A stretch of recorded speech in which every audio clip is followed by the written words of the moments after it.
Alright mga sir, no? So, click version 2. So, sa sound check natin tong TRC pipe. You know? So, shout out kila Ma'am Wilma, Ma'am Joanna, tsaka Ma'am Nicole. Titestingin natin yan mga ma'am. At eto naman, on natin yung motor. You know? So, pag naka-idle siya, eto po yung tunog niya, buong buo. So, para siyang pang Aerox, pero medyo malaki yung tip, tahimik lang siya. Yun, testingin. So, basit. Napakaganda, napakalutong na tunog.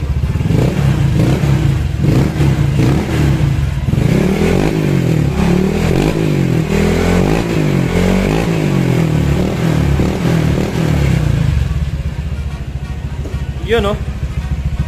So, ito lang yung pinakatunog niya. So, hindi nakakabulahaw sa mga kapitbahay. At syempre, sa mga nagtatanong kung pasok ba siya sa LTO, ito yung katubayan natin mga sir, mga ma'am.